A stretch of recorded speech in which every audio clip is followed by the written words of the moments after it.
Hello everyone, welcome back to my channel. मैं आपको से कासकला से ड्राई फ्राई देते नहीं तो आज के होचे कासकला इटा होचे भाजा करबो ड्राई फ्राई करे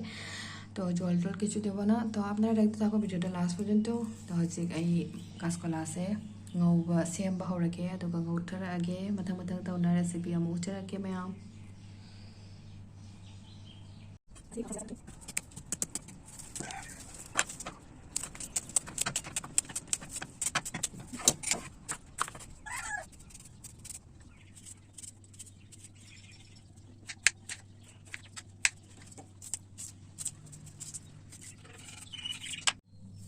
सी हजिक फजना चामगे मैम आई खुजों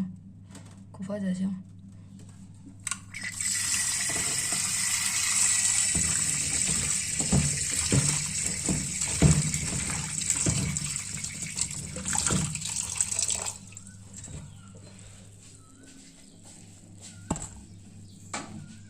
थुम खतंग हापचलगे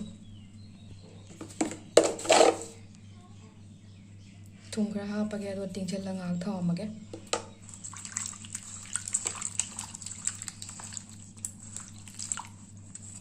अदो मैं हजिक सिदा खांगसु सारे अदुगा थाव हापनी अखाने कड़ाई गरम होगे चाहमी अखन तेल दिए देबो अदुगा हजिक सिदा हापतोबा हाइदि मांगोंदा सोक तौवे आइसु ngौदोबा सिगा हापत्रियो मांगदा को तिलौ कैग्रा हापोबा सि जीरा खरगा अदुगा करी पत्ता हापकनी तो अखाने दिएछि जीरा और करी पत्ता दिए माने इ कलाटा भाजा करबो भालो करे तो सिगा जेंगो मैं हजिक थुम हापे खान दिएछि लवण तारपर दिए देबो जिरेर गुरो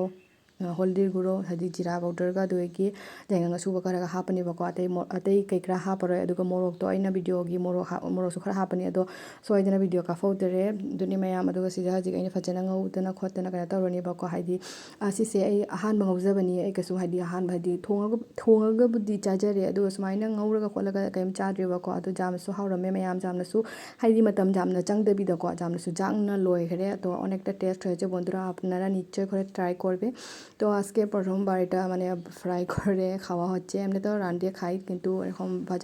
ভাজা করে কোনোদিনও মানে ট্রাই করিনি তো আজকের জন্য tata bye bye ngasi ko ni video si matang silo sinjera ke mathang dam phone rasi bye bye